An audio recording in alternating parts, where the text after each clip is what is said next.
નમસ્તે વિદ્યાર્થી મિત્રો, સ્વાગત છે આપનું વિદ્યાકુલની અંદર. ચલો ફટાફટ બધા મિત્રો જોડાઈ જાય, આપણે લેક્ચર શરૂ કરીએ.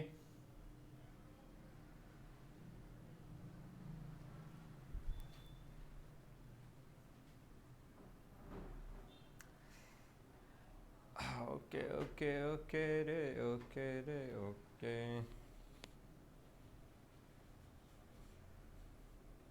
આજે છે 24 તારીખ અને મોટાભાગના મિત્રોને ખબર હશે કે 25 તારીખે આવતીકાલે 10મા ધોરણનું રિઝલ્ટ છે, પરિણામ છે.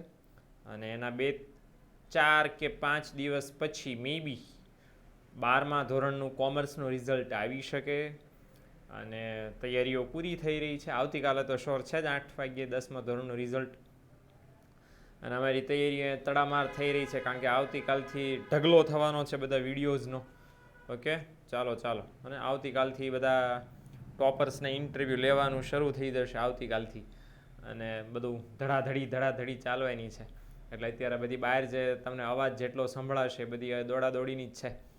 ઓકે, પણ મારે તમારી સાથે એક સરસ વાત શેર કરવી છે. આવતીકાલે બધા ટોપર્સ આવશે અને ઇન્ટરવ્યૂ લેવાશે, એના પ્રશ્નો પૂછશે, અને હાર પહેરાવશે, અને ગિફ્ટ્સ આપશે, અને એવોર્ડ્સ આપશે, અને બોર્ડ ઉપર બોલાવી, એટલે બોર્ડ ઉપરની સ્ટેજ ઉપર બોલાવીને એનું સન્માન થશે ને એવું બધું થશે.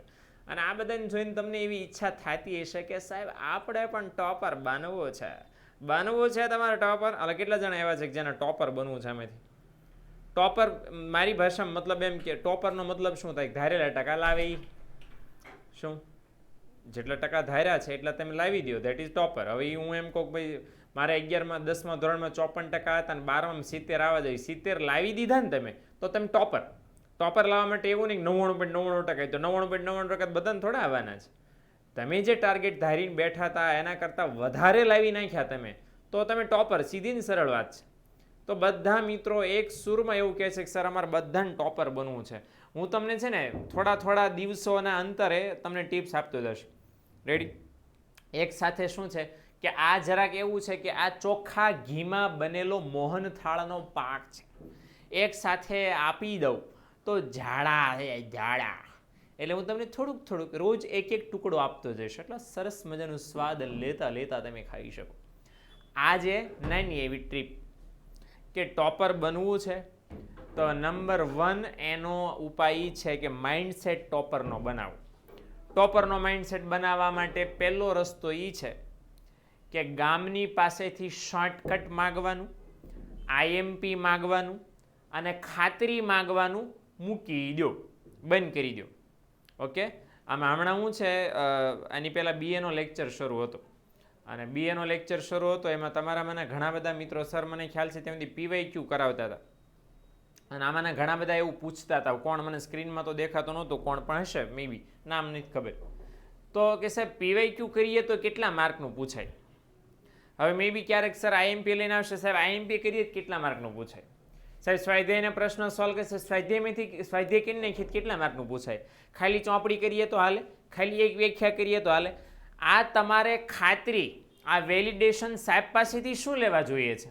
મતલબ એમ છે કે તમે ખાતરીયું એટલા, જો તમારે 90% લાવવા છે અને તમારે લિમિટેડ જ પાકું કરવું છે, આમ થોડું હાલે. વિરાટ કોહલી એમ કે ભાઈ એ કયો ને કોઈ સામેવાળો બોલર છે કયો દડો નાખશે, હું એ જ શોટની પ્રેક્ટિસ કરું. બરાબર ને? મારે તો ઝાઝા શોટની ક્યાં પ્રેક્ટિસ કરવાની? ઓલો જો બાઉન્સર મારવો હોય ને તો હું પુલ જ મારું, બરાબર? એટલે બેન્ડ પીસ નાખવાનું તો સિક્સ જ. બીજા શોટની પ્રેક્ટિસ કરીને ફાયદો હું જ ભાઈ? એવું કહેતો હાલે? એણે તો 360 ડિગ્રીમાં જે બાજુ દડો આવે ને એ બાજુ પ્રેક્ટિસની તૈયારી હારે પ્રેક્ટિસ કરવી પડે, ત્યારે નંબર 1 બને, ત્યારે વિરાટ કોહલી ટોપર બને. તો મારા ભાઈઓ બહેનો જેટલા પણ જોડાણા છો એ બધાની ઈચ્છા તો છે ટોપર બનવાની, પણ બધું તૈયાર નથી કરવું. આ ગામની પાસેથી વેલિડેશન જોતું છે, ગામની પાસે મંજૂરી જોઈતી છે. આમાં જ પૂછાય એવું એ કયો તો ભાઈ ટોપર હોય ને, ટોપર એ બધું કરે. થોડુંક પૂછાય એવું છે એ પકડી લે, ને નથી પૂછાય એવું નેગ્લેક્ટ કરીને જવા દે. આ ટોપરના લક્ષણ નથી, આ એવરેજ વિદ્યાર્થીના લક્ષણ છે, બરાબર? એટલે માઇન્ડસેટ એવો રાખો કે જે અહીંયા એક પણ લીટી ભણવાની છે એ આપણી ધ્યાન બહાર જાવી જોઈએ નહીં. ટપો પડ્યો ને? એટલે આ વસ્તુ ખાસ મિત્રો ધ્યાનમાં લેજો. ઓકે, તમારે કેટલા છે 12માં? ટાયર જોઈએ છે? ના સર કરવું છે તૈયાર જોઈએ. હા, તૈયાર જોઈ લીધું, તૈયાર જોઈએ બધાને, બરાબર? અને કહેવાવાળા વળી પાછા આજ સુધી 100% કેમ કોઈને નહીં આવ્યા? બોર્ડવાળાને પૂછ્યું જઈશું આપણે અલ્પેશ દિલ્હીમાં ને આપણે ગાંધીનગરમાં દર વર્ષે ઉનાળામાં, બરાબર, એવા સવાલો કે જેના જવાબ છે એ તારી જેવા વિદ્યાર્થીને ખાસ જોઈએ છે, એ સવાલો ભરીને આપણે ટેમ્પામાં બેસીને ઉનાળામાં મે મહિનામાં આપણે જઈએ છીએ. તો પ્લીઝ આવતા વર્ષે જ્યારે મે મહિનો આવે, કારણ કે હવે તો એન્ડ થવામાં છે, હવે તો આ વર્ષવાળા માટે તો અમે ઓલરેડી ભરીને ગયા હતા, અને ગાંધીનગર દિલ્હીમાં બંનેમાં આવા બધા સવાલ ભેગા કરીને 100% કેમ નહીં આવ્યા, બરાબર, બહુ ઘણા બધા એવા સવાલ છે. હું વર્ષની વચ્ચે વચ્ચે તમને એ સવાલ ગણાવતો જઈશ કે ભાઈ, બરાબર ને, એટલે ટેમ્પો ભરીને છકડો ડુયુનો છકડો તગડો 3 વ્હીલવાળો, હે ને, ઓકે, તો એ ભરીને આપણે જઈશું અલ્પેશ, અને પછી આપણે પૂછશું કે આ વોટ ઇઝ ધીસ 100% કેમ નહીં, બરાબર, અમારા વિદ્યાર્થીનો દમ છે, અમારી મહેનત છે, 100% કેમ નહીં, બરાબર, આપણે પૂછશું. ઓકે, ડન, બરાબર. ચાલો હવે આપણે જરાક ધંધામાં ધ્યાન દઈએ. ઇકો માટે 95 જ, 99 કેમ નહીં ભાઈ? 100 માં 100 છોકરા લાવે છે તો તમે 95નો ટાર્ગેટ રાખવો છે. રોશની 99, 100નો ટાર્ગેટ રાખો ભાઈ. 100 માં 100 આવે છે ઇકોમાં ઘણા બધા. ગઈ વખતે આપણા વિદ્યાકુલમાં 6 કે 7 છોકરા એવા હતા, સ્ટુડન્ટ્સ. છોકરા એટલે છોકરા, બોયઝ જ નહીં, એમ છોકરા એટલે સ્ટુડન્ટ. હું ગમે છોકરા છોકરીને છોકરા જ કહું છું, ઓકે, દીકરા જ કહું છું બધાને, દીકરા દીકરી એમને, એ દીકરી એ દીકરા એમને, દીકરા જ કહું છું બધાને. તો એ 6 કે 7 જણાને 100 માં 100 આવ્યા હતા. હવે 99 આવ્યા હતી ગણ્યા જ નહીં, કારણ કે બહુ બધાને આવ્યા હતા, હે ને. એટલે આવું છે, પોસિબલ છે લાવવા, એટલે ટાર્ગેટ ઊંચો રાખવો, હે ને. ચાલો પહેલાં તો ફટાફટી જોઈ લે. ટપો પડ્યો ને ટીપનો, આ માઇન્ડસેટ યાદ રાખજો ટોપર બનવાનો. આઈએમપી આપણે માગવાનું નથી, જે આવે છે બધું દધડાઈ નાખવાનું છે. આઈએમપી વાળા માઇન્ડસેટથી કામ કરશો ને તો જેટલું પાકું કરશો ને એટલું જ આવડશે. ઓલા આઈએમપી વાળા માઇન્ડસેટથી પાકું કરશો તો જેટલું પૂછવું હશે ને એ બધું આવડશે, હે ને. એટલે આ વસ્તુનું ધ્યાન રાખો. આ વસ્તુ ઓલરેડી આપણે જોઈ ગયા છીએ. આર્થિક વિકાસની વ્યાખ્યા માઇકલ ટોડેરો, જીએમ મેયર, અને આર્થિક વિકાસ એટલે વૃદ્ધિવર્તા પરિવર્તન. આર્થિક વિકાસ પરિમાણીય પ્રક્રિયા છે. માઇકલ દાદાની આપણે વ્યાખ્યા ઓલરેડી જોઈ લીધી હતી. લખણ પણ 2, 3, 4, 5 જોઈ લીધા હતા. સતત ચાલતી પ્રક્રિયા છે, કોઈ દિવસ અટકે નહીં. શરૂઆતમાં ઝડપી હોય પણ ત્યાર પછી ધીમી પ્રક્રિયા હોય. ઓકે, 2 પ્રકારના પરિવર્તનો થાય, પરિમાણાત્મક અને ગુણાત્મક. પરિમાણાત્મક પરિવર્તનો કયા કયા? તો એ બધા આપણે ઓલરેડી અહીં દર્શાવી દીધેલા છે કે આ બધા પરિમાણાત્મક અને ગુણાત્મક પરિવર્તનો છે. ઓલરેડી એના પછી આપણે એ પણ જોયું હતું કે દેશનો વિકાસ થાય તો લોકોની આવક વધે. આવક વધતા લોકો છે મોજ શોખની વસ્તુઓની માંગ વધારે કરે, પ્રાથમિક જીવન જરૂરિયાતની વસ્તુની માંગ ઓછી કરે, હે ને. તો આ એક પરિવર્તન મોટું આવે. એ પણ આપણે જોયું હતું કે શ્રમિકોની ગતિશીલતા વધે. વાય? કારણ કે શિક્ષણ વધે. શિક્ષણ વધે એટલે નોકરી કોઈ પણ જગ્યાએ મળી શકે. શ્રમિકની કામ કરવાની શક્તિ વધી જાય, નોકરી મેળવવાની લાયકાત વધી જાય, અને એના કારણે દુનિયાના કોઈ પણ સ્થળે જઈને કામ મેળવી શકે, હે ને. તો એક ફાયદો થાય. આ પણ આપણે જોયું હતું 5મું લક્ષણ કે ભાઈ દેશનો વિકાસ થાય તો લોકો ની આવક વધતા લોકો માંગ વધારે. માંગ વધવાને કારણે વેચાણ વધે. વેચાણ વધવાને કારણે ઉત્પાદન વધારવું પડે ઉત્પાદકોએ, અને ઉત્પાદકો ઉત્પાદન વધારવા માટે નવી યંત્ર સામગ્રી લાવે અને નવા યંત્રો લાવે ને ધેટ ઇઝ શું છે? મૂડી. તો મૂડીનું સર્જન થાય, મૂડી વધે ધંધામાં. મેં કાલે રિલાયન્સનું ઉદાહરણ આપ્યું હતું કે કેટલી બધી જર્ની છે મોટી, તો ઉદ્યોગ ધંધાઓમાં મૂડીરોકાણ વધે. ઓકે, અહીંયા છીએ આપણે બાકી છે. તો હવે જરાક આગળ ફટાફટ જોઈએ. ફટાફટ તો નહીં પણ નિરાતે જોતા જાય. બાય ધ વે આજનો મેઇન મુદ્દો તો આપણો તફાવતવાળો છે, પણ જરાક ગઈકાલનું થોડુંક અધૂરું રહી ગયું હતું, ત્યાંથી આપણે પૂરું કરીએ ગઈકાલની વાલી મિટિંગમાં. ઓકે, ચાલો. સૌથી પહેલું આપણે ધ્યાનમાં લેવાનું છે 6થું લક્ષણ કયું છે? ટેકનોલોજીમાં ફેરફાર. તો સીધી વાત છે ભાઈ, દેશનો વિકાસ થાય તો ટેકનોલોજીમાં ફેરફાર થાય. મતલબ ટેકનોલોજી જે જૂની હોય એના સ્થાને નવી ટેકનોલોજી આવે. વિકાસ થાય તો કઈ જૂની ટેકનોલોજીના સ્થાને કેવી નવી ટેકનોલોજી આવે? તો અહીંયા એક બહુ છે ને કોયડાવાળું ઉદાહરણ આપ્યું છે. બધો આર્થિક વિકાસ થાય તો એના કારણે અગ્નિ અને પાણીથી ચાલતી ટેકનોલોજીના બદલે, મતલબ જૂની ટેકનોલોજી કઈ રીતે ચાલતી હોય? અગ્નિ અને પાણીથી, બરાબર ને. તો તમને કદાચ બધા મિત્રોને યાદ હોય તો વરાળ એન્જિનની શોધ કરી હતી જેમ્સ વોટે.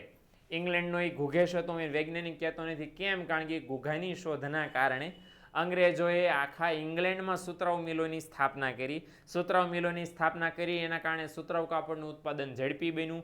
સીધી વાત છે કે સુતરાઉ કાપડનો કાચો માલ શું?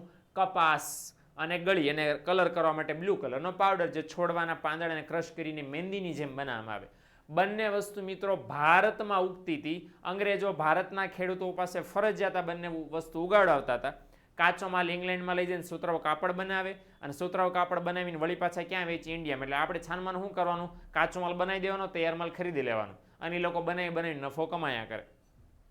તો ઘણો બધો સમય ચાલ્યું આ વરાળ એન્જિન, વરાળ યંત્રવાળું. ઇવન ઘણી બધી વખત સ્ટીમ એન્જિન રેલવેમાં પણ ચાલ્યા વરાળ યંત્રવાળા, પણ એનો લોચો એ તો બહુ ધીમા હતા, બરાબર ને, ધીમા હતા. એટલે અગ્નિ અને પાણીની ચાલતી એટલે કઈ ઓલી વરાળવાળી, બરાબર ને, ટેકનોલોજી, જે બહુ ધીમું કામ હતું. પણ પછી જેમ જેમ ઇવોલ્યુશન થયું, જેમ જેમ સંશોધનો થયા, ટેકનોલોજી થઈ, એમ છે વરાળના બદલે કયા, પાણીની વરાળ, અગ્નિની વરાળના બદલે કઈ આવી, તો કે કોલસો અને લોખંડવાળી ટેકનોલોજી આવી. કોલસો અને લોખંડવાળી એટલે શું, કે બળતણ તરીકે અગ્નિ અને વરાળ વપરાતા હતા, હવે બળતણ તરીકે શું વપરાવા માંડ્યું, કોલસો. આજની તારીખે વીજળીના ઉત્પાદન માટે ભારત દેશમાં અને વિશ્વના મોટા ભાગના દેશોમાં કોલસો વપરાય છે વીજળીનું ઉત્પાદન કરવા. ઓકે, તો ભારત દેશમાં, તો ભારતની વાત કરું, 70% ભારતમાં વીજળી આજની તારીખે કોલસાના દહનથી થાય છે. બોલો કેટલી, 70%, 70%. એટલે એમ સમજી શકો કે પહેલા જૂની ટેકનોલોજી દ્વારા યંત્રો ચલાવવામાં આવતા હતા, હવે નવી ટેકનોલોજી દ્વારા યંત્રો ચલાવે છે, બરાબર ને. એટલે સાદી ભાષામાં ટેકનોલોજીમાં જડમૂળથી ફેરફાર થઈ જાય, બરાબર. આ ધીમી ટેકનોલોજી હોય એના બદલે ઝડપી ટેકનોલોજી આવે, જૂની ટેકનોલોજી હોય એના બદલે નવી ટેકનોલોજી આવે, ખર્ચાળ ટેકનોલોજી હોય એના બદલે સસ્તી ટેકનોલોજી આવે, નીચી ગુણવત્તાવાળી હોય તો ઊંચી ગુણવત્તાવાળી આવે. એમ દરેક પ્રકારમાં બેટર બેટર બેટર ટેકનોલોજી દેશમાં આવતી જાય. ઓકે, છેલ્લો અને 7મું લક્ષણ, અને એ છે આર્થિક વિકાસની પ્રક્રિયા કેવી હોય છે, સ્વયંભૂ. આર્થિક વિકાસની પ્રક્રિયા સ્વયંભૂ એટલે શું મિત્રો, સ્વયંભૂ એટલે આપમેળે. શું મતલબ થાય, આપમેળે. હવે આ ખાસ સમજવા જેવી વસ્તુ છે મિત્રો, કે એક, બરાબર, શરૂઆતમાં છે ને, શરૂઆતમાં વિકાસ કરવો પડે, શરૂઆતમાં છે ને તમારે છે ધક્કો મારવો પડે, શરૂઆતમાં બધા કામ કરવા પડે, પ્લાનિંગ્સ બનાવવા પડે, નીતિઓ અમલમાં મૂકવી પડે, લોકોને ટ્રેનિંગ આપવી પડે, સિસ્ટમ્સ બધી ગોઠવવી પડે, યોજનાઓ નક્કી કરવી પડે, બધું શરૂઆતમાં બહુ મહેનત થાય.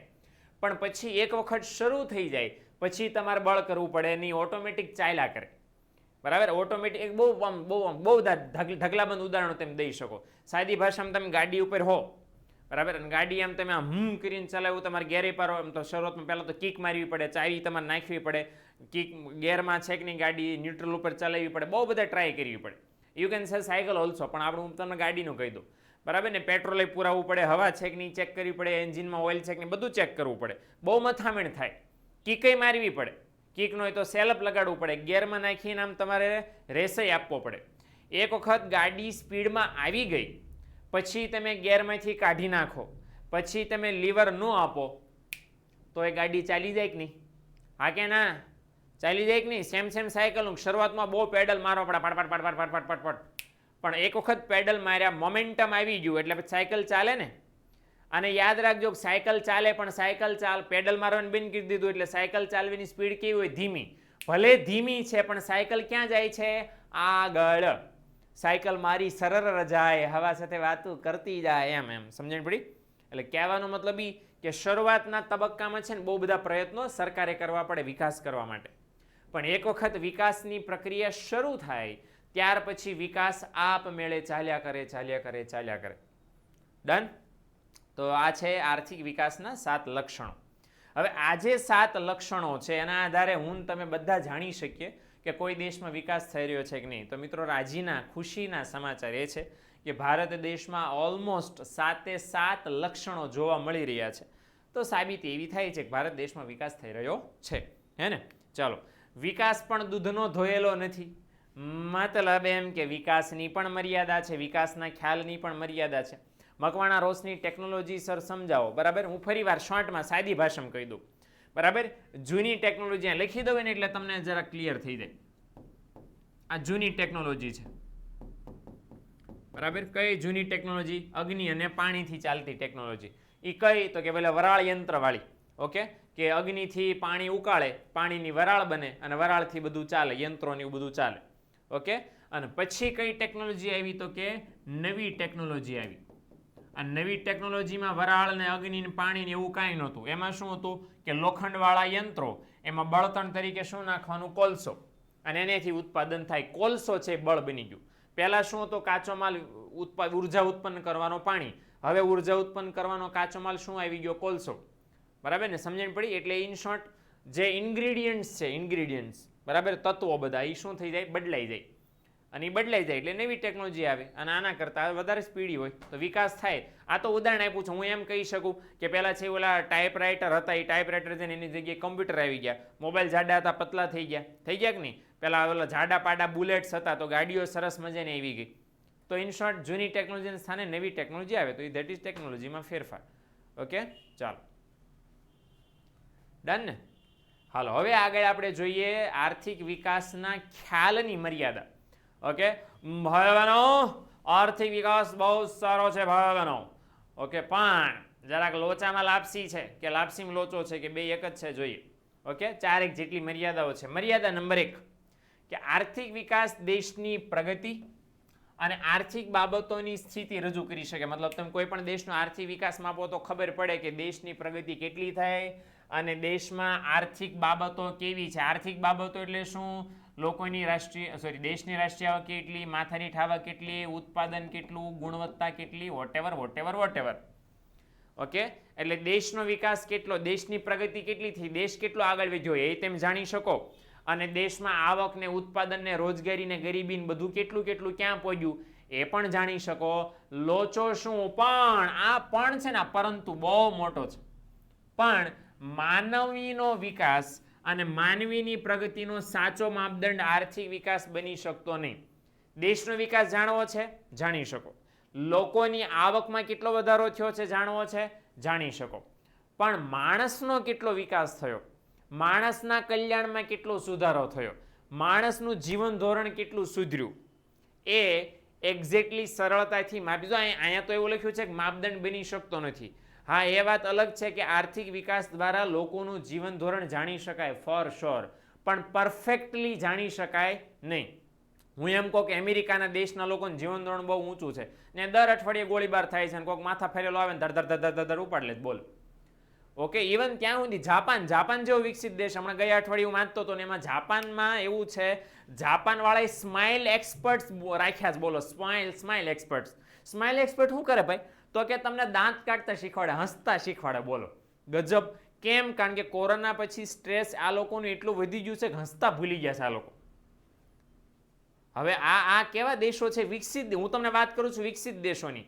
ગયા વર્ષે એકલા અમેરિકામાં 12 મહિનામાં લગભગ 3 થી 4 હજાર જેટલા ગોળીબારની ઘટનાઓ બની કે જેમાં કોઈ માથા ફરેલો આમ જાણે કેમ રિયલમાં પબજી રમતો હોય એમ મશીન ગન નીકળી પડે. જે સામે જે લાઈવ ઓબ્જેક્ટ દેખાય, જીવતું વસ્તુ દેખાય એને ઉડાડી દે. કોઈ સ્કૂલમાં ઘૂસી જાય, કોઈ ટીચરને મારી નાખે, કોઈ બચ્ચાઓને મારી નાખે, કોઈ મ્યુઝિકલ કોન્સર્ટમાં ઘૂસી જાય. આ વિકસિત દેશોની વાત છે. તો એ બધા દેશોનો વિકાસ થઈ ગયો છે કે નહીં? હા કે ના? આ રશિયા વિકસિત દેશ છે, થઈ ગયો છે ને વિકાસ. પણ કયા દેશમાં શાંતિ છે? એટલે તમે દેશમાં કેટલી આવકો વધી ને કેટલી ગુણવત્તા સુધરીને બધું માપી શકો ફોર શ્યોર. પણ માનવીનો શું વિકાસ થયો, માનવીની કેટલી પ્રગતિ થઈ, વિકાસ સાચી રીતે દર્શાવી શકતો નથી. ઓકે, ચાલો ઇન્ડિયાની વાત આવે છે ક્રિશ, એટલે હું ઇન્ડિયાને એટલા માટે મેં સંભાળ્યું નથી, આવે છે એટલે હું કહું તમને. કહું નંબર 2, આર્થિક વિકાસને આર્થિક વૃદ્ધિની જેમ માપી શકાતો નથી. જો આ 1 માર્કમાં અથવા 2 માર્કમાં પૂછી શકાય, મે બી સ્વાધ્યાયમાં સવાલ છે, જમણી ડાબી બાજુના પેજ ઉપર છે. જો ડાબી બાજુના પેજ ઉપર સવાલ છે અને સવાલ કંઈક એવો છે કે શા માટે વિકાસને માપી શકાતો નથી, અથવા તો સવાલ એવો છે વૃદ્ધિ અને વિકાસ બંનેમાંથી કોને માપવામાં મુશ્કેલી પડે છે, શા માટે? જોઈ લો કેટલામો સવાલ છે મને ખ્યાલ નથી, પણ 2 માર્કમાં ડાબી બાજુના પેજ ઉપર છે કે વૃદ્ધિ અને વિકાસ બંનેમાંથી કોને માપવા મુશ્કેલી પડે છે, શા માટે? તો એનો જવાબ છે ને અહીંયા આપેલો છે. શું છે? કે વિકાસને માપવા મુશ્કેલી પડે. કોને? વૃદ્ધિને તેમ સરળતાથી માપી શકો, વિકાસને સરળતાથી માપી શકાય નહીં. વાય કેમ ન માપી શકાય? કારણ કે વૃદ્ધિમાં સમાવેશ થાય છે માત્ર પરિમાણાત્મક, સંખ્યામાં માપી શકાય એવા પરિવર્તનો, અને પરિમાણાત્મક પરિવર્તન તો ફટાફટ માપી શકો, ડેટા લઈ લો, માપી લો, વાર્તા પૂરી. આર્થિક વિકાસ કેમ સરળતાથી માપી ન શકાય? કારણ કે આર્થિક વિકાસમાં સમાવેશ થાય છે ગુણાત્મક પરિવર્તનોનો. બરાબર, ગુણાત્મક અને પરિમાણાત્મક બંને. હવે લોચો ક્યાં છે કે પરિમાણાત્મક તો તમે સહેલાઈથી માપી લીધા, ગુણવત્તામાં જે સુધારા થયા છે ગુણાત્મક પરિવર્તનો, એનું માપ કાઢવાનું કામ કેવું છે? અતિશય મુશ્કેલ. ઓકે, એટલે જરાક ફરીવાર જવાબ હું રિપીટ કરી દઉં કે વિકાસ અને વૃદ્ધિ બંનેમાંથી કોને માપવા મુશ્કેલી પડે? વિકાસને. શા માટે? કારણ કે વિકાસમાં પરિમાણાત્મક અને ગુણાત્મક બંને પરિવર્તનોનો સમાવેશ થાય. પરિમાણાત્મક સહેલાઈથી માપી શકો, પણ સમાજમાં જે ગુણાત્મક પરિવર્તનો આવ્યા છે એનું માપ સરળતાથી કાઢી શકાય નહીં. તમે કેમ કહી શકો કે લોકોની ગુણવત્તા વધી? હવે હું એમ કહું ઉત્પાદન વધ્યું તો 5 કિલો વધ્યું, 10 કિલો બટેટા ઉગતા હતા અને આ વર્ષે 20 કિલો ઉગ્યા, તો હું કહી શકું કે 10 કિલો બટેટાનો વધારો થયો. હવે લોકોનું જીવન ધોરણ સુધર્યું, મારે એમ કહેવાય કે 20 મણ જીવન ધોરણ સુધર્યું કહેવાય એમ? એટલે જીવન ધોરણ માપવાના માપદંડો છે ને બહુ અઘરા છે. ટિપિકલી તમે એકદમ સરળતાથી કોઈ દી ન માપી શકો. 1000 વસ્તુ ભેગી કરો ત્યારે માત્ર અંદાજ નીકળે કે હા અમને એવું લાગે છે કે મોદી સાહેબ એમ કે મને લાગે છે કે ભારત દેશના લોકો ખુશ થયા છે, ભાઈ બહેનો લાગે છે જ. તો બરાબર, એટલે બહુ અઘરું છે સમાજમાં જે સુધારા આવ્યા છે એનું માપ કાઢવાનું. બરાબર, કારણ કે કોક તો કહંટાતું હોય જ, હા અમારા અહીંયા આવો બહુ ખાડા છે રોડમાં, તમે હુતા હમાઈ જાવ એટલા ખાડા છે એને. તો પ્રોબ્લેમ ક્યાં છે? બહુ અઘરું છે. ચાલો, અને નંબર 3, ત્રીજી પણ જરાક અઘરી ભારતવાળી વાત આવી છે, જરાક જોજો. સામાન્ય એક સ્ટેટમેન્ટ એવું દેવામાં આવે છે આખા વિશ્વમાં. આ પેલું વાક્યનું શું સ્ટેટમેન્ટ દેવામાં આવે છે કે જો આર્થિક વિકાસ થાય તો પ્રજાનું જીવન ધોરણ ઊંચું આવે. આ સ્ટેટમેન્ટ છે એટલું. કોઈ પણ દેશનો જો આર્થિક વિકાસ થાય ને તો એ દેશની પ્રજાનું, દેશના લોકોનું જીવન ધોરણ ઊંચું આવે. પણ ભારતમાં આર્થિક વિકાસ થવા છતાં પ્રજાના જીવન ધોરણમાં સુધારો થયો નથી. ઓકે, સામાન્ય આખા વિશ્વમાં આ તારણ છે. અમેરિકાનો વિકાસ છે તો અમેરિકાની પ્રજાનું જીવન ધોરણ જેવું હતું એના કરતાં ઊંચું આવ્યું. Even Japan, England, Norway, Switzerland, જેટલા દેશો જોઈ લો, ગ્રીનલેન્ડના જેટલા દેશો જોઈ લો, એ બધા દેશનો વિકાસ છે ને એ બધા દેશની પ્રજાનું જીવન ધોરણ આવ્યું. પણ ભારતને આ કિસ્સો લાગુ નથી પડ્યો. ભારતનું ઉદાહરણ આપ્યું છે કે ભારતનો વિકાસ થયો છે પણ ભારતની પ્રજાનું જીવન આપણે સુધર્યા નથી. સાપુતારા ફરવા જઈએ છીએ પણ સર્કલ ફરવા જતા નથી. હા કે ને? બરાબર ને? આપણે હોર્ન બગડી જાય ને તો ઓય ઓય ઓય ઓય આમ કરીએ. મેં તો એવા જોઈએ છે ગાડીમાં બેઠા હોય ભડના ફાડ્યા અને હોર્ન બગડી ગયો હોય તો ઘણી વખત શું છે બોલવાનો વ્યાત ન રહે એટલે ઓલું હોય ને ઓલું શું કહેવાય લીવર કરે એટલે ઓલા આગળવાળા સમજી જાય કે આને કંઈક ગાડી બાડી પાછળ લાગે છે.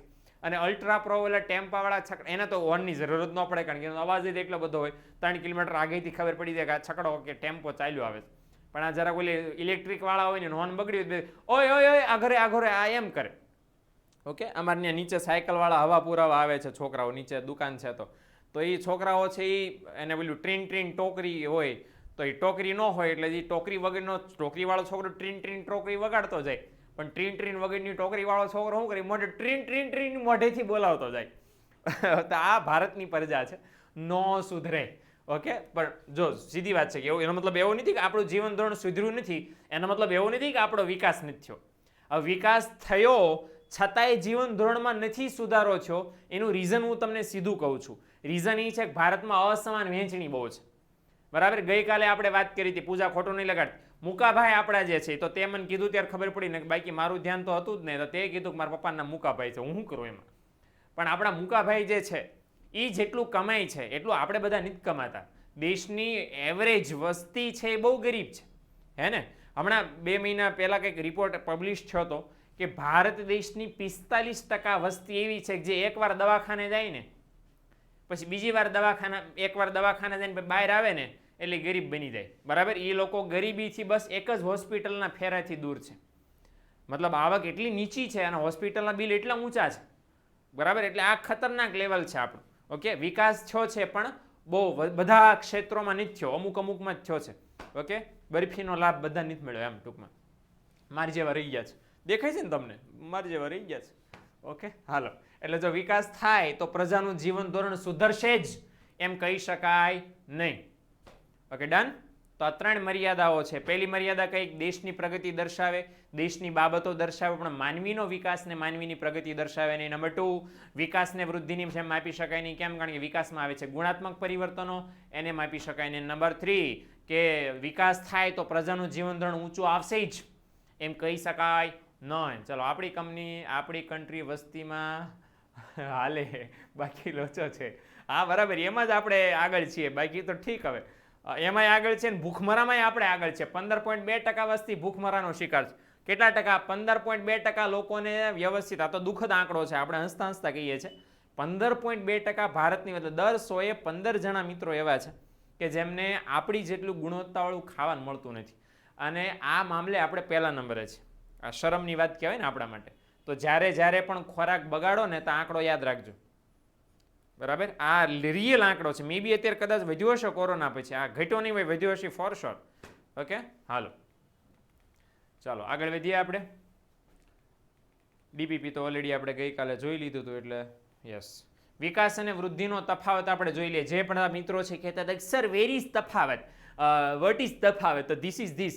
ઓકે, ચલો આ બાજુ વૃદ્ધિ છે, આ બાજુ વિકાસ છે. ચોપડીમાં 9 મુદ્દા છે, મેં ખેંચીને લાંબા કરીને 12-13 કર્યા છે, મેન્શન નોટ. હા ચાલો, તો બેની વ્યાખ્યા ઓલરેડી જોઈ લીધી છે, એટલે આપણે એમાં ટાઈમ બગાડવાના નથી, બરાબર. અને આ બહુ મોટી વ્યાખ્યા મેં લખી છે. આટલી મોટી વ્યાખ્યા છે કે એમાં બહુ વાર લાગી. આખા ચેપ્ટરની પીપીટી બનાવવામાં જેટલી વાર લાગી એટલી જ વ્યાખ્યા એક વ્યાખ્યા લખવામાં, એટલી જ વાર આ એક વ્યાખ્યામાં લાગી છે.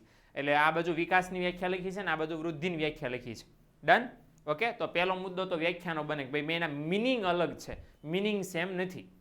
બીજો આપણે ઓલરેડી આ પણ ભણી ચૂક્યા કે આર્થિક વૃદ્ધિ શું છે? ઘટના. કોઈ પર્ટિક્યુલર ચોક્કસ સમય શરૂ થાય ને કોઈ ચોક્કસ સમય પૂરી થઈ જાય. ઓકે, જો યાદ રાખજો બધું સમજવામાં, કારણ કે હમણાં હું તમને એવો ચકડી ચડી જાય એવો સવાલ પૂછવાનો છું. સવાલ સમજાતો નથી ઘણા બધાને, જવાબ તો પછીની વાત છે કે સાહેબ સવાલ તો સમજાવો પહેલા, સમજાવો. એટલે હું તમને એવો સવાલ પૂછીશ તફાવતના આધારે, એટલે યાદ રાખજો, સમજજો ને ધ્યાન રાખજો. ઓકે, અને આર્થિક વિકાસ શું છે? પ્રક્રિયા. આપણે વાત થઈ એમ કે આર્થિક વિકાસ સતત ચાલતી પ્રક્રિયા છે. એકવાર શરૂ થાય આપણું સ્પ્લેન્ડર, પછી કોઈ દી ઊભું રહે નહીં. રોદા બોદા લેતું જાય, ગાયોને તારવતું જાય, ઓન બોન મારતું જાય, ઊભું રહે નહીં, હે ને? તો આર્થિક વિકાસ શું છે? પ્રક્રિયા છે. ઓકે, ઘટના નહીં, ઘટના પ્રિન્સ બેટા. ઘટના એટલા માટે મેં કીધું એમ કે એનો એક પીરિયડ હોય શરૂ થવાનો, બરાબર. અને એ પછી શરૂ થાય. દાખલા તરીકે એમ કે ઉદ્યોગો 10 થયા, 10ના 20 થયા, 20ના 50 થયા, 50ના 100 થયા.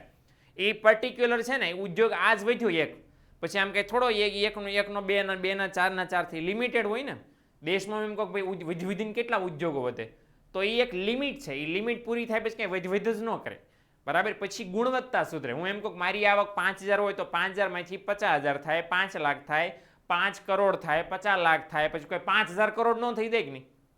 તો એ જે છે લિમિટેડ ટાઈમમાં બધું થાય. એટલા માટે આર્થિક વૃદ્ધિ ઘટના કે આંકડા છે લિમિટેડ છે, અને એટલા માટે આર્થિક વૃદ્ધિ ઘટના. જ્યારે વિકાસ શું છે કે એની ક્વોલિટીમાં સુધારાનો કોઈ એન્ડ નથી. એ સતત ને સતત રિનોવેટ થયા જ કરે, એટલા માટે પ્રક્રિયા છે. ઓકે, એટલે કોઈ પર્ટિક્યુલર સમય શરૂ થઈને પૂરી થઈ જાય, આ ન થાય.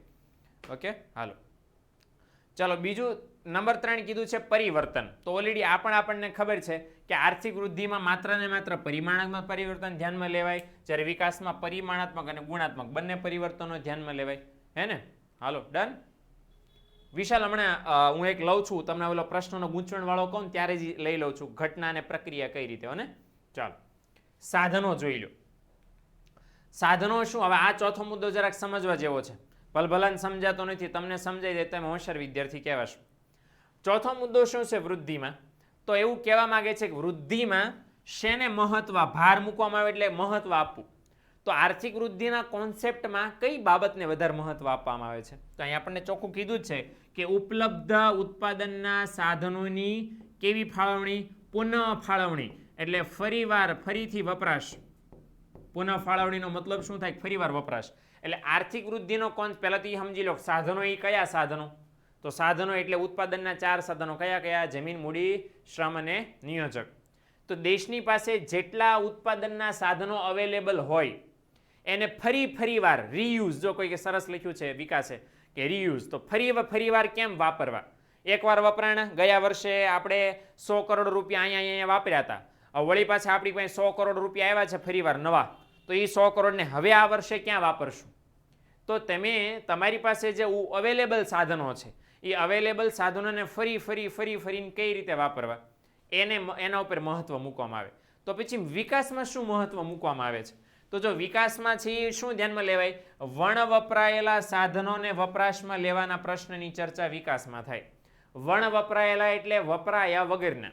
જો અહીંયા શું છે કે ઓલરેડી જે તમે વાપરી રહ્યા છો એને ફરીવાર કેમ વાપરવાના એને અહીં ધ્યાનમાં લેવાય. ઓલરેડી જે વાપરી રહ્યા છો એને ફરીવાર કેમ વાપરવાના એ ધ્યાનમાં લેવાય. વિકાસમાં શું છે મિત્રો કે જેને નથી વાપરી રહ્યા, જે એકદમ ખોણામાં પડ્યા છે, સાદી ભાષામાં એમનામ, જેને તેમ કંઈ યુઝમાં જ નથી લીધા, એને યુઝમાં કઈ રીતે લઈ શકો કે જેથી તમારું કામ વધે. 10 વીઘા જમીન હોય સપોઝ, બરાબર, 1 વીઘો ખૂણા ખાંચરે કંઈક પડ્યો રહેતો હોય, તમને એટલે ઠીક છે કે રોદા બધા છે, પાણા બાણા છે, ખડ ઉગેલું રહે છે, કે ફળદ્રુપતા નથી, ઉગતું નથી, રવા દો આપણે 9 વીઘામાં વાવો ને જમીન. પણ તમે ઓલો 1 વીઘો એને કઈ રીતે, એમાં એવું શું કરો કે જેથી એને તમે વપરાશમાં લઈ લો, એવી હું બુદ્ધિ વાપરો, હે ને? એટલે સાદી ભાષામાં જેટલા વપરાયા વગરના સાધનો છે એને પણ દેશના વિકાસમાં કઈ રીતે કામમાં લઈ લેવા, તો એ સમસ્યાની ચર્ચા આર્થિક વિકાસમાં થાય છે. અને આ બેસ્ટ સમસ્યા છે કે ભાઈ વપરાયેલા તો વાપરો જ છો, નથી વપરાતા એને કેમ વાપરી લેવા, ધેટ ઇઝ વિકાસ, હે ને? હાલો, ઓકે, હાલો. દાખલા તરીકે હું એમ કહું કે વૃદ્ધિ છે, તો વૃદ્ધિમાં એમ કહું ભાઈ ગયા વર્ષે 100 શ્રમિકો કામ કરતા હતા, એને આ વર્ષે આ કામ આપ્યું. વિકાસમાં શું થાય કે ભારતમાં બેકાર લોકો કેટલા છે એને કઈ રીતે રોજગારી મળી શકે, બરાબર ને? તો બેકાર લોકોને રોજગારી કઈ રીતે મળી શકે એ પ્રશ્નની ચર્ચા અહીંયા થઈ. અને અહીંયા જે ઓલરેડી કામ કરી રહ્યા છે એને સારું કામ કઈ રીતે મળી શકે એની અહીંયા ચર્ચા થાય. ઓકે, તો આ મેઇન એક ડિફરન્સ છે. ડન? હાલો. નંબર 5, કયા કયા દેશોમાં વૃદ્ધિ જોવા મળે અને કયા કયા દેશોમાં વિકાસ જોવા મળે? તો ભાઈઓ બહેનો, આર્થિક વૃદ્ધિ છે વિકસિત દેશોમાં જોવા મળે, બરાબર, અને આર્થિક વિકાસ મોટા ભાગે વિકાસશીલ દેશોમાં જોવા મળે. ઓકે, આ ઉર્સુલા માસીનું વિધાન પણ એક છે હતું ને, બરાબર, કે આર્થિક વૃદ્ધિ છે એ વિકસિત દેશોના પ્રશ્નોનું નિરાકરણ છે, આર્થિક વિકાસ વિકાસશીલ દેશોના પ્રશ્નોનું નિરાકરણ છે. ઓકે, અહીંયા માપવાનું કામ તો ઓલરેડી હમણાં આપણે જોઈ લીધું કે ભાઈ આર્થિક વૃદ્ધિને માપવાનું કામ સરળ છે. કોઈની કમ્પેરમાં? તો કે વિકાસની કમ્પેરમાં. કેમ? કારણ કે આર્થિક વૃદ્ધિમાં માત્ર પરિમાણાત્મક પરિવર્તનો છે. ઓકે, તો માત્ર પરિમાણાત્મક પરિવર્તનો છે અને તેમ આંકડામાં સહેલાઈથી માપી શકો. અને સામે પક્ષે છે એ આર્થિક વિકાસને માપવાનું કામ કેવું છે? અતિશય મુશ્કેલ છે. હવે આર્થિક વિકાસને માપવાનું કામ કેમ અતિશય મુશ્કેલ છે? કારણ કે એમાં પરિમાણાત્મક અને ગુણાત્મક બંને પરિવર્તનો થાય છે. ઓકે, મંસૂરી અરકાન એવું કહે છે કે સર ત્રીજો મુદ્દાનું એક્ઝામ્પલ આપો. ગઈકાલનો લેક્ચર ભર્યો છે દીકરા તે? મંસૂરી અરકાન, મકવાણા, રોશની, ગઈકાલનો લેક્ચર ભર્યો છે? જો હા ભર્યો હોય તો હા પાડો, ન ભર્યો હોય તો ના પાડો. ઓકે, તો મકવાણા, રોશની તો હા પાડે જ બેટા. તો ગઈકાલે તો ચર્ચા થઈ ગઈ છે ને ત્રીજા મુદ્દાની, આપણે કોને કહેવાય ગુણાત્મક ને કોને કહેવાય પરિમાણાત્મક. તો બેટા અરકાન શું છે કે આ હું તમને ફટાફટ સમજાવી દઉં તો નહીં ભેગું થાય. ગઈકાલે જે લેક્ચર લીધો તો એમાં આપણા માથાકૂટ એટલી સૌથી વધારે કરી હતી, હે ને? તો જરાક યસ આજે પણ શ્યોર પ્લીઝ તો ગઈકાલનો લેક્ચર જોઈ લો એટલે તમને વિશેષ ખ્યાલ આવશે પરિમાણાત્મક અને ગુણાત્મકનું શું છે, હે ને? ચોથો મુદ્દો છે ફરીવાર સમજાવું, બરાબર. 100 શ્રમિકો દેશમાં છે સપોઝ, બરાબર, એમાંથી 60 શ્રમિકો કામ કરી રહ્યા છે. ઓકે, એ 60 શ્રમિકો આ વર્ષે માની લો ખેતી ક્ષેત્રમાં કામ કરી રહ્યા છે. તો આર્થિક વૃદ્ધિમાં શું પ્રશ્નની ચર્ચા થાય કે આ 60 શ્રમિકોને ખેતી ક્ષેત્રમાં અત્યારે કામ કરે છે એને ઉદ્યોગમાં કઈ રીતે વાપરવા. ઓકે, 40 જણા છે નવરા બેઠા છે એ વૃદ્ધિમાં ચર્ચા થતી નથી. 60 જણા જે કામ કરતા હતા ખેતીમાં એને બીજું કયું કામ આપ્યું, ફરીવાર એને કઈ રીતે ક્યાં વાપર્યા એનો સવાલની ચર્ચા થાય વૃદ્ધિમાં. જ્યારે વિકાસમાં શેની ચર્ચા થાય? 60 જણા તો કામ કરે છે એટલે એની ચર્ચા કરવાની જરૂર નથી, વિકાસ એવું કહે છે. તો કોની ચર્ચા કરવાની જરૂર છે? 40 જણા જે નવરા બેઠા છે, મતલબ 40 જણાનો શ્રમ છે વણ વપરાયેલો છે. તો વિકાસ શેની ચર્ચા કરે કે 40 જણા જે બેરોજગાર બેઠા છે એને કઈ રીતે રોજગારી આપી શકાય જેથી એ પણ ફાળો આપે. વિશાલ, ક્લિયર થયું બેટા? સમજણ પડી ને? તો અહીંયા જે ઓલરેડી વાપરી રહ્યા છો એના જ વપરાશની ચર્ચા વારંવાર થાય. અહીંયા શું છે? અહીંયા વિકાસ એવું કહે છે કે વાપરી રહ્યા છો એની ઓલા ચર્ચા કરવાની, તો વાપરો જ છો. નથી વાપરતા એને પણ કેમ વાપરી લ્યો. ઓકે, તો એ વસ્તુ છે. ડન? ટપો પડ્યો? અને હજી તમને કહી દઉં IPL ચાલે છે તો માની લો તમારી ટીમમાં 15 જણા હોય, બધા ઓલા રિઝર્વ ને બધા પ્લેયર થઈને, અનામત ખેલાડીઓ ને બધા 12મો ખેલાડી ને બધા ખેલાડી થઈને. હવે તમારી ટીમ 11 જણાની રમે ને મેચ, હવે તમે 11 જણાને ફેરવા કરો તો વૃદ્ધિ છે, બરાબર. પણ MS ધોની જેવા એમ કે ભાઈ 11 જણાને આપણે રમાડીએ છીએ, ઓલા 4 જણાને જે નથી રમાડતા એને આપણે કઈ રીતે કામમાં લઈએ કે, તો એ વિકાસ છે. આટલું સેલ. ડન? હવે આનાથી સેલ ઉદાહરણ નહીં પૂછતા. ઓકે, પ્રિન્સ મકવાણા અત્યાર સુધી આ ચોથો મુદ્દો જ સમજાવતો હતો બેટા. અત્યાર સુધી આ ચોથો મુદ્દો હજી ન સમજાણો તો મને વોટ્સએપમાં મેસેજ કરજે કે શું નહીં સમજાતું તને. ઓકે, હાલો. અને મને એમ થાય તો આ સમજાવતો હોય છું તમારું ધ્યાન ક્યાં હોય છે ત્યારે, બરાબર. આ 5મી 6ઠી વાર ચોથો મુદ્દો ફેરવી સમજાયો. અને પ્રિન્સ બેટા મને મેસેજ કરજે વોટ્સએપમાં, હું નહીં સમજાતું ચોથા મુદ્દામાં એવું. ડન? હાલો. હવે ઓકે, ચલો 7મો મુદ્દો. સાતમો મુદ્દો છે કે આર્થિક વૃદ્ધિનો ખ્યાલ કેવો છે? મર્યાદિત છે. કેમ આર્થિક વૃદ્ધિનો ખ્યાલ મર્યાદિત છે? બહુ બધા રીઝન છે. પહેલું રીઝન તો એ છે કે માત્ર ને માત્ર પરિમાણાત્મક પરિવર્તનો દર્શાવે. બીજો રીઝન એ છે કે માત્ર ઉત્પાદનમાં વધારો થાય એને જ દર્શાવે. ગુણવત્તામાં સુધારો અને જીવન ધોરણમાં સુધારો ને એવું બધું આર્થિક વૃદ્ધિને ખબર ન પડે. એટલે ઇન શોર્ટ આર્થિક વૃદ્ધિ બહુ ઓછી બાબતોને ધ્યાનમાં લે છે અને એટલા માટે મર્યાદિત છે. સામે પક્ષે આર્થિક વિકાસ કેવો કોન્સેપ્ટ છે? વિસ્તૃત કોન્સેપ્ટ છે. વિસ્તૃત એટલે શું? બધા પ્રકારના પરિવર્તનો અને બધા પ્રકારની બાબતોને. હું ગઈકાલના લેક્ચરનું જરાક અહીંયા રેફરન્સ લઉં તો આર્થિક વિકાસ બહુ પરિમાણીય પ્રક્રિયા છે. બધું ધ્યાનમાં લઈ લે, કાંઈ બાકી જ ન રાખે. ઓકે, એટલે ગુણાત્મકને ધ્યાનમાં લઈને, પરિમાણાત્મકને ધ્યાનમાં લઈને, જીવન ધોરણે ધ્યાનમાં લઈને, બધું ધ્યાનમાં લખી. આ સીમિત લખી શકો, યુ કેન સે. સંકુચિતે લખી શકો. શું લખી શકાય? સંકુચિત, નાનો. આર્થિક વિકાસ વિસ્તૃત, મોટો ખ્યાલ છે. ઓકે, હાલો. આઠમો મુદ્દો ત્યાર પછી છે કે આર્થિક વૃદ્ધિને માત્ર ને માત્ર માથાદીઠ આવકના વધારાની સાથે જ સંબંધ છે. આપણે વ્યાખ્યામાં ભણી ગયા હતા કે ભાઈ માથાદીઠ આવકમાં વધારો થાય, રાષ્ટ્રીય આવકમાં વધારો થાય એને વૃદ્ધિ કહેવાય. તો અહીંયા આર્થિક વૃદ્ધિને માત્ર કોઈની સાથે સંબંધ છે? આંકડાના વધારે. ગઈ વખતે માથાદીઠ આવક 6000 હતી, આ વખતે 7000 થઈ. ઓકે, તો કેટલા હજાર વધી? તો કે 1000. તો એની સાથે જ સંબંધ છે. શું લેવા વધી? બરાબર, શા માટે વધી? એની સાથે વૃદ્ધિને કોઈ સંબંધ નથી. એટલે માત્ર ને માત્ર આર્થિક વૃદ્ધિ માથાદીઠ આવકમાં કેટલો વધારો થયો એ જ દર્શાવે. વિકાસની વિશિષ્ટતા શું છે? કે વિકાસ છે માથાદીઠ આવકનો વધારોય દર્શાવે અને માથાદીઠ આવક કોની વધી? એની આવકની વહેંચણી. માથાદીઠ આવક છે કે મુકેશભાઈની આવકમાં કેટલો વધારો થયો, મારી આવકમાં કેટલો વધારો થયો, તમારી આવકમાં કેટલો વધારો થયો, કોને કેટલા રૂપિયા મળ્યા, કોઈની કેટલી આવક વધી, એ બધું ઝીણું વિકાસમાં ધ્યાનમાં લેવાય. ઓકે, આમાં બસ એક ખાલી કોમન એવરેજ કે આખા દેશની કેટલી આવક વધી, ચાલી ગયું. પણ અહીંયા છે બરાબર, આર્થિક વિકાસમાં માથાદીઠ આવક અને એની વહેંચણી બધું ધ્યાનમાં લેવાય. ઓકે, હાલો. એક હારે હમણાં હું તમને સવાલ પૂછવાનો ટાઈમ આપું ત્યારે પૂછજો. અત્યારે આગળના મુદ્દા જરાક સમજી લો ને બેટા. હાલો, મુદ્દા નંબર 9 છે ગતિ. બરાબર, ગતિ એટલે શું? તો જો લખ્યું છે કે આર્થિક વૃદ્ધિની ગતિ ઝડપી હોય, આર્થિક વિકાસની ગતિ ધીમી હોય. હવે એમ અહીંયા સમજી લો કે બેયની કમ્પેરિઝન મારો તો આર્થિક વિકાસની સરખામણીમાં આર્થિક વૃદ્ધિ ઝડપી હોય. કેમ? કારણ કે કોઈ એક ટાઈમે શરૂ થાય ને કોઈ એક ટાઈમે પૂરી થઈ જાય છે. એટલા માટે ઘટના છે ને, તો ઘટના છે તો ઝડપથી શરૂ થાય ને પૂરી થઈ જાય છે. એનો સમયગાળો ઓછો એટલા માટે કહી શકો કે ઝડપી છે. બાકી કોઈ મારી પાસે એવું ઠોસ આમ છે નહીં. હું તમને દ્રશ્ય દેખાડ્યું, જો વૃદ્ધિ છૂમ થઈને આવીને છૂમ થઈને પૂરી થઈ ગઈ. બરાબર, અને વિકાસના તો પહેલા લક્ષણમાં જ જોયું. તો વિકાસનું આપણે પહેલું લક્ષણ ભણ્યા એમ કે આર્થિક વિકાસ શરૂઆતમાં ઝડપી હોય પણ પછી સમય જતાં કેવી થઈ જાય? ધીમી. કારણ કે વિકાસની જે ઝડપ છે એને જાળવી રાખવી બહુ મુશ્કેલ છે. એટલે એ દ્રષ્ટિએ તમે સમજી શકો અને કહી શકો કે ભાઈ બેયની કમ્પેરિઝન કરો તો આર્થિક વિકાસ ધીમો છે અને આર્થિક વિકાસ કરતાં આર્થિક વૃદ્ધિ કેવી છે? ઝડપી છે. બરાબર, અને નંબર 10. હવે નંબર 10 જરાક બહુ સમજવા જેવું છે. બરાબર, બે એક હારે અહીં દેખાડી દઉં છું એટલે ખ્યાલ આવી જાય તમને. નંબર 10 શું કહે છે? બરાબર, કે કોણ કોના ઉપર આધારિત છે. મતલબ કોણ હોય તો કોણ ન થાય ને કોણ હોય તો કોણ થાય ને કોણ ન હોય તો કોણ શું થાય વગેરે વગેરે. આ એક સમજી લો એટલે બીજું સમજાઈ જશે એવું મારું માનવું છે. પછી હું તો તમને બે સમજાવીશ વારાફરતી, પણ એક સમજો એટલે બેની ગૂંચ ન થાય. આર્થિક વૃદ્ધિનું સમજાવી દો તમને. શું એ કીધું કે કોઈ પણ દેશ માની લો, સમજી લો કોઈ પણ દેશ દુનિયાનો છે, એમાં કાંઈ નથી થયું, નથી વૃદ્ધિ થઈ, નથી વિકાસ નથી થયો, ઝીરો લેવલનું કામ છે. તો એવા દેશમાં પહેલાં શું થાય?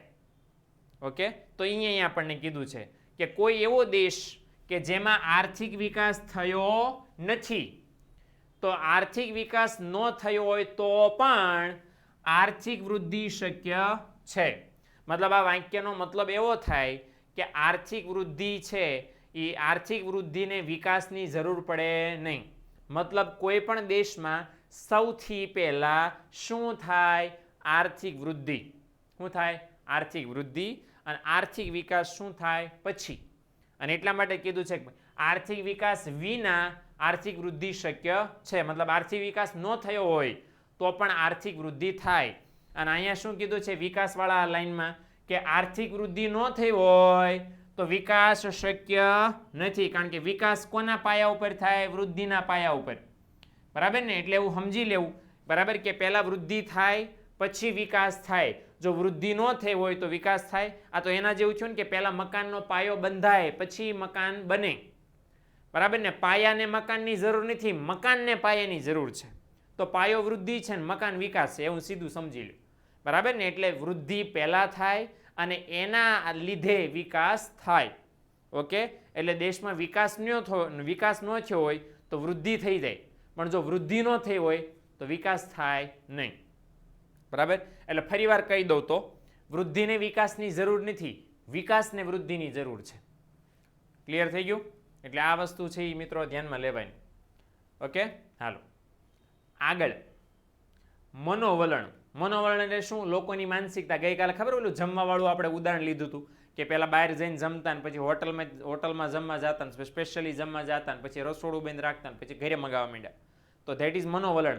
લોકોની માંગમાં પરિવર્તન આવે. મનોવલણમાં પરિવર્તન થાય એટલે લોકોની રુચિમાં પરિવર્તન થાય, માંગમાં પરિવર્તન થાય. થાય કે નહીં? તો આ બધામાં જે પરિવર્તન થાય એને શું કહેવાય? મનોવલણ. તો આર્થિક વૃદ્ધિમાં લોકોના મનોવલણ બદલાતા નથી. આમાં તો લખ્યું છે બદલાતા નથી, હકીકતમાં તો બદલાતા જ હોય, પણ આર્થિક વૃદ્ધિ મનોવલણના પરિવર્તનને માપતી નથી. અને એટલે હું લખી નાખે છે કે મનોવલણ બદલાતા નથી, કારણ કે આર્થિક વૃદ્ધિમાં લોકોના મનોવલણને માપવાનું કોઈ માપ છે નહીં. એટલે એ તો એમ માની લે છે કે ભાઈ લોકો તો બધા સેમ જ હોય, સેમ પિંચ છે. જે 47માં લોકો હતા એ 2023માં ફેર પડતા હોય ભાઈ. બરાબર ને, મનમાં ક્યાં રખાય એમ કરીને બસ એમ માની લે છે કે ભાઈ લોકોના મનોવલણ બદલાતા નથી. પણ હકીકતમાં વિકાસ શું કહે છે કે લોકોના મનોવલણ બદલાય છે. લોકોના મનોવલણ તો મિનિટે બદલાય છે. આજ અત્યારે એમ કે પીઝો ખાવો છે ને બીજી મિનિટ એમ કે ઢોસો ખાવો છે ને ત્રીજી મિનિટ એમ કે ફ્રેન્ચી ખાવી છે, ચોથી મિનિટ એમ કે થેપલા ને પરોઠા ને આ બધું ખાવું છે. હાય ભૂખ્યા પેટે આવી અને આવું નામ સાંભળીને કેવી મોજ પડી ગઈ બાકી. પણ સાદી ભાષામાં કહેવાનો મતલબ એ કે આર્થિક વૃદ્ધિમાં લોકોની માનસિકતા બદલાય નહીં એવું માની લેવામાં આવે છે, પણ જ્યારે સામે પક્ષે વિકાસમાં લોકોના મનોવલણો બદલાય છે. ઓકે, ચાલો ત્યાર પછી છેલ્લો અને 12મો મુદ્દો, અને એ આપણને આપ્યું છે ઉદાહરણ કે ભાઈ કયા કયા દેશો છે એની અંદર વૃદ્ધિ જોવા મળે છે. તો અમેરિકા, જાપાન અને ઇંગ્લેન્ડ આ બધામાં વૃદ્ધિ જોવા મળે છે. અને ભાઈઓ બહેનો ભારત અને શ્રીલંકા. ઓકે, તો ભારત અને શ્રીલંકા બંને એવા દેશો છે કે જેની અંદર આપણને વિકાસ જોવા મળે છે. Okay, done. તો ભારત અને શ્રીલંકામાં વિકાસ જોવા મળે છે અને આ સામે પક્ષે અમેરિકા, જાપાન અને ઇંગ્લેન્ડ છે એની અંદર વૃદ્ધિ જોવા મળે છે. સર આર્થિક વૃદ્ધિમાં આવકમાં વધારોનો સમાવેશ થાય. 1 મિનિટ હવે કોઈ ઓકે નહીં લખતા, મેં કાંઈ કોઈને પૂછ્યું નથી. થાય છે અને આવક સતત વધે છે ને? યસ બિલકુલ. ઓકે, પાંચમો મુદ્દો એવું શું હતું? જાને ભાઈ હાલો જલ્દી. ઓકે, એટલે આ સહેલું કામ છે. ગઈકાલનો પહેલો લેક્ચર સમજાવો તો બેટા રોશની આ તો ખબર પડી જવી જોઈએ. આર્થિક વૃદ્ધિ કયા દેશમાં આનો મતલબ એવું કરવાનો કે આર્થિક વૃદ્ધિ કયા દેશમાં જોવા મળે? વિકસિત દેશોમાં જોવા મળે. અને આર્થિક વિકાસ કયા દેશમાં જોવા મળે? વિકાસશીલ દેશોમાં જોવા મળે. એટલે પતી ગયું, બસ આટલું જ. બરાબર ને? ઓકે, સંસ્થાકીય વલણ શોર્ટમાં રિપીટ. આજ ક્યાં સંસ્થાકીય વલણ આમાં ક્યાંય છે જ નહીં બેટા, એ તો ગઈકાલની વાત છે. સંસ્થાકીય વલણ એટલે ઉદ્યોગોની રચનામાં ફેરફાર થાય. દાખલા કે ઉદ્યોગોમાં પહેલા કર્મચારીથી કામ કરાવતા હોય, હવે યંત્રો દ્વારા ઓટોમેટિક કામ કરવામાં આવે, અને સંસ્થાકીય વલણ કહેવાય. ઓકે, સંસ્થામાં જે ફેરફાર થયો ને ઉદ્યોગોની રચનામાં શું કહેવાય? સંસ્થાકીય વલણ. ઓકે, તો આ ઉદાહરણ હવે સમજી લો. ઓલું પ્રોસેસ તમને સમજાવી દો, પછી હું તમને સવાલ પૂછું. બરાબર, માની લો પેલા છોડવાવાળું સમજાવો, વિજ્ઞાનમાં ઘડીક ઘૂસી જઈએ આપણે. બરાબર, માની લો કે આ જમીન છે, તમે છે બીજ વાવ્યું. બરાબર, આ માની લો બીજ છે, કાંઈ નથી અહીંયા ઉપર, તમને જમીન ઉપર કાંઈ. હવે સમજી લો અહીંયા ઘણા તમારા બધું ફદોડું બંધ કરી દો. ઓકે, કે જમીનમાં માની લો કોંટો ફૂટે. આમ જો મને દોરતા જાજુ આવડતું નથી, કારણ કે દોરતા આવડતું હોત તો પછી હું ટીચર હોત ને, પેઇન્ટિંગ ડ્રોઈંગ ટીચર. કોંટો ફૂટ્યો છે સરસ મજાનો. ઓકે, દેખાય છે તને કોંટો ફૂટ્યો સરસ મજાનો છોડવો થયો છે અહીંયા. એ કોંટો સરસ મજાનો અહીંયા ફૂટ્યો છે. બરાબર ને? પછી આ વળી પાછા 2 પાંદડા થયા છે. એટલે કોઈ ખેડૂત છે એને દેખાણો, આવ્યો ચગડવો બહાર આવ્યો દીકરો, આ ડીંક આલા દલ અલુલું ગોગલી મોગલી કરે. આ જે થયું ને આને શું કહેવાય? વૃદ્ધિ. આ શરૂઆતનો તબક્કો છે. શું કહેવાય આને? વૃદ્ધિ. હવે છોડ 2 પાંદડે થયો, 4 પાંદડે થયો.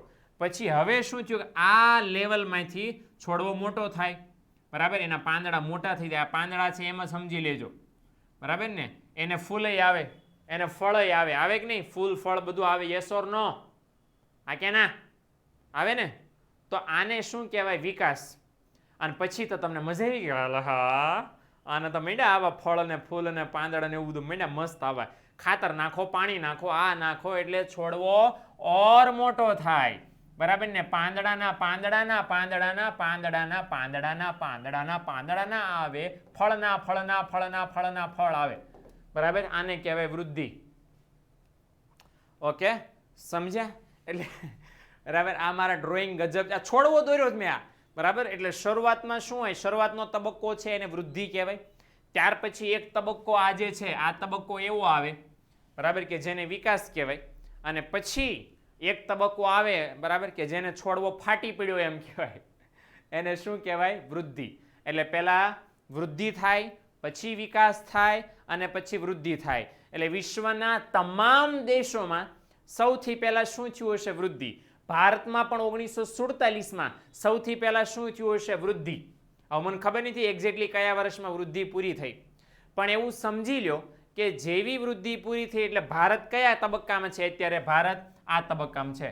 પાંદડા આવ્યા કરે છે ને થોડાક થોડાક ફળ બેઠા કરે છે, બરાબર. અમેરિકા જેવા દેશો કયા તબક્કામાં છે? આ તબક્કામાં છે, સમજો. આ તબક્કામાં છે આ લોકો, બરાબર. આ તબક્કામાં છે અમેરિકા, બધા દેવ દેશો. એ લોકો ફળે ફળ પાંદડે પાંદડા પાંદડે પાંદડા કર્યા કરે છે. ઓકે, હવે આર્થિક વિકાસ પ્રોસેસ કઈ રીતે છે? તો આપણે છે મથામણમાં છે કે 2 પાંદડાના 4 કેમ કરવા, 1 ફળના 2 કેમ કરવા? તો ખાતર નાખવું પડે, પાણી નાખવું પડે, એની સતત આપતા રહેવું પડે, કોઈ દી અટકે નહીં. તમે એક વખત છોડવો દેખાઈ ગયો, દાખલા તરીકે તમને છોડવો અહીંયા દેખાઈ ગયો, પછી તમે ખાતર પાણી નાખવાનું બંધ કરી દો તો હાલે? છોડવો મોટો મોટો થયા કરે, હુકાઈ જાય કે નહીં? એટલે આર્થિક વિકાસ સતત પ્રક્રિયા કેમ છે? કેમ સતત પ્રક્રિયા એને કહેવાય છે? કારણ કે સાવ સિમ્પલ ભાષામાં સમજો કે છોડવાને પાણી તો રોજ જોઈએ, છોડવાને સાર સંભાળ તો રોજ જોઈએ. એમ દેશમાં પણ મિત્રો દેશને સતત અટેન્શન જોઈએ, સતત સુધારા વધારા કરવા પડે. અમેરિકા જેવા, અમેરિકાને દર વર્ષે સતત અને સતત મૂડીરોકાણ કરવું પડે, સતત અને સતત સાર સંભાળ રાખવી પડે. આપણે ગઈકાલે સમજ્યા હતા, ઓલો જ્હોન અબ્રાહમ સૌથી પહેલા ધૂમ બાઇક લઈને પહોંચી જાય, પણ એણે ત્યાં પોતાનું સ્થાન જાળવી રાખવાનું ને, એ જાળવી રાખવા માટે વિકાસ કરવો પડે. એટલે વિકાસની પ્રક્રિયા એવી છે, કોઈ દિવસ અટકતી નથી, કોઈ દિવસ ન ઊભી રહે. એને તમારે સતત અને સતત પાણી પાવું પડે, જેમ છોડવાનું પાણી પાવું પડે એમ. ઓકે વિશાલ, ક્લિયર થયું હશે? થોડુંક બહુ ઝાઝુ ક્લિયર ન થાય ને હું એવી જ આશા રાખું છું, કારણ કે ઝાઝુ ક્લિયર નહીં થાય તો તમે કોકને પૂછતા રહેશો. ઓકે, અને પૂછતા જ રહેજો. ઓકે, આવક સતત વધે છે તો આર્થિક વૃદ્ધિ પણ સતત ચાલે. હા, yes, you can say that, બરાબર. આપણે પાંદડા આવે છે પણ બકરી ખાઈ જાય. વટે ઉદાહરણ બરાબર છે અલ્પેશ, તારા માટે છે એ તાણી ધોલનું માન. ઓકે, બરાબર. આ સાનો છોડ છે? આ વિકાસ અને વૃદ્ધિનો છોડ છે ભાઈ બહેનો. ઓકે, તો ડન. વિકાસ અને વૃદ્ધિનો તફાવત ડન. કેટલા જણાને સમજાઈ ગયું? બરાબર. ન્યૂ લુન્ચ. આ નિધિ હું બેટા, ન્યૂ લુન્ચ એટલે ઠીક નવો છોડવો લોન્ચ. હા યસ, આપણે ભાઈ નવો છોડવો લોન્ચ કર્યો છે અને આનો છોડ મારી પાસે છે. જેને પણ જોતા હોય આવીને લઈ શકો છો, કારણ કે શરૂઆતમાં આવું થશે, પછી આવો થશે અને પછી આવો થશે. આની નીચે તમે છાંયડા ગોઠવી શકશો અને સરસ મજાનું કામ કરી શકશો. કેટલામાં આવો? પછી ભાવ સિક્રેટ છે, ભાવ છે સિક્રેટી બાબત છે. ઝાલા જયેશ્વરીબાઈ એમ કહે છે કે મારા મમ્મી તમારા લેક્ચર અટેન્ડ કરે છે ને બહુ મજા આવે છે. બસ આપણું એ જ કામ છે, પણ આ ખાલી મજા નહીં લેતા, ભણજો. મારા દીકરા ઘણા તો એમ કહેતા છે કે સાહેબ બહુ મોજ કરાવે. એટલે મોજ નથી કરાવતો, ભણાવું છું અહીંયા. ઓકે, હાલો. સર કાલે કેમ મૂડમાં નહોતા? કારણ કે તમારા સવાલ જ એવા માથા ફરેલ મગજ વગેરેના આવતા હતા ને એટલા માટે, હાવ લોજિક વગેરેના આવતા હતા એટલા માટે. ઓકે, બાકી આપણું મૂડ તો રોજ હોય છે, બરાબર, સીધી વાત. डन? ओके, तो अपन मूड में तो रोज होते हैं, पण कि सर मारा दादी हैं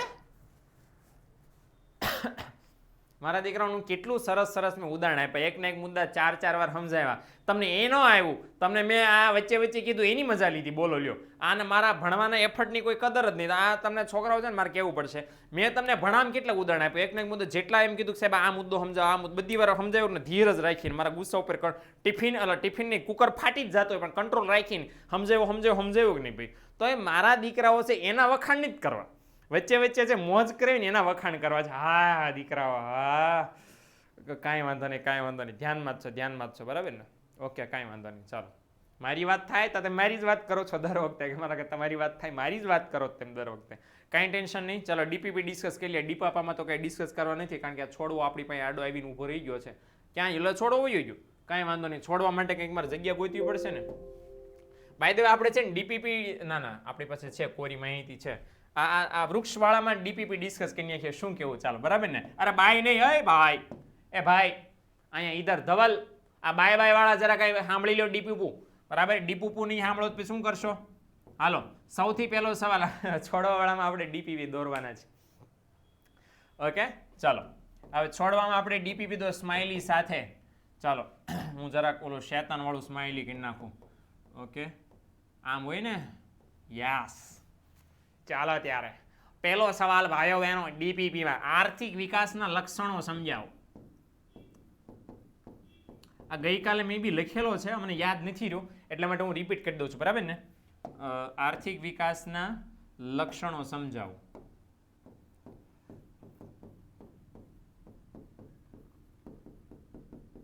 જો આ લક્ષણો વાળો સવાલ છે ને, એ મેજોરિટી 3 માર્ક્સમાં પૂછાય છે, હે ને? હાલો ડન. હાલો પછી નંબર 2, જે આજે આપણે મેઇન ટોપિક ભણાવી કે આર્થિક વૃદ્ધિ અને વિકાસનો તફાવત. હવે આ સવાલ એવો છે મિત્રો કે 3 માર્ક અથવા તો 2018 કે 17, મને વર્ષ યાદ નથી એક્ઝેક્ટલી, પણ એ વર્ષમાં 3 અથવા તો 5 માર્ક્સમાં પૂછાઈ ગયેલો. આ શું તફાવત? વૃદ્ધિ અને વિકાસનો તફાવત 5 માર્ક્સમાં પૂછાઈ ગયેલો. ટપો પડ્યો એટલે એવું હતું. ઓકે, ત્રીજો સવાલ જે હમણાં મેં ખબર ઓલો ડિસ્કસ કર્યો કે વૃદ્ધિ અને વિકાસ કોને માપવા મુશ્કેલી પડે છે, ઓલરેડી તમારા સ્વાધ્યાયમાં છે જ બરાબર ને? તો એ જરાક અહીંયા નોંધી નાખજો. 9મો સવાલ કોઈએ મને કોમેન્ટમાં કીધું હતું, હે ને? હેન્ડ, હવે જો જેટલાય જોડાણ છે ને બધાનું કહી દઉં છું કે હેન્ડ રિટન નોટ્સ હું અપલોડ કરીશ ને ત્યારે હું સામેથી કહી દઈશ. હવે મહેરબાની કરીને તમને પગે લાગુ બરાબર ને? મહેરબાની કરીને પગે. હવે મને કોઈ નહીં પૂછતા, હે ને, કે ક્યારે આપશો. આવતીકાલે બોર્ડની પરીક્ષા તમારે નથી દેવાની. ઓકે, અને કદાચ કોઈને હોય કે સાહેબ હેન્ડ રિટન નોટ્સ તમે જ્યાં સુધી નહીં દો ત્યાં સુધી અમારા હૃદયના ધબકારા નોર્મલ નહીં થાય, તો પ્લીઝ મને ફોન કરજો. હું તમારા ધબકારા નોર્મલ કરવામાં તમને મદદ કરીશ. ઓકે, મારા આશીર્વચનો સાથે. એટલે પ્લીઝ, ઓકે, હું તમને કહીશ ત્યારે તમને મળી જશે. ઓકે, તો સવાલ શું? તો યસ, વૃદ્ધિ અને વિકાસ માંથી કોને માપવા મુશ્કેલી, કોને માપવામાં મુશ્કેલી પડે છે? આ 1 માર્ક આનો. કોને મુશ્કેલી પડે? તો કે વિકાસને માપવા મુશ્કેલી પડે. અને બીજું પછી કારણ લખવાનું. કારણમાં શું લખવાનું? કારણ કે વિકાસમાં ગુણાત્મક પરિવર્તનોનો સમાવેશ થાય છે અને ગુણાત્મક પરિવર્તનોને માપી શકાતા નથી માટે. એટલે વાર્તા પૂરી. તો 2 માર્ક્સમાં સવાલ પૂછાય. ડીપીપીનો મતલબ થાય દીકરા daily practice test, daily practice paper. રોજ લેક્ચર એટેન્ડ કર્યા પછી આ 3 સવાલના જવાબ મોઢે લખી નાખવાના. જો મોઢે આવડી જાય તો સમજી લો કે લેક્ચરમાં ખાલી ડાયરો કર્યો નથી, ભણ્યા પણ છો, હે ને? હાલો, ઓકે ડન. તો મળીએ આવતીકાલે. જો તમને મોજ આવી હોય તો જરાક રેટિંગ મીટર આવે છે, સ્ટાર આવે છે, જરાક દબાઈ દેજો. હા કે મોજ કરજો. આવતા સોમવારે આપણે પધારશું અને સોમવારે વળી પાછા આપણે ભાઈઓ બહેનો વિકાસના નિર્દેશકો ભણશું. આપણે વિકાસના નિર્દેશકમાં ભાઈઓ બહેનો રાષ્ટ્રીય આવક ભણશું. આવજો, ટાટા, બાય બાય અને સિયા. ચાલો ચાલો, સ્માઇલી નો દીધી બરાબર, એને કાળા દિવસે ધોળોતા આવશે. સ્માઇલી દેવી જરૂરી છે. ચાલો ચાલો ચાલો, આવજો.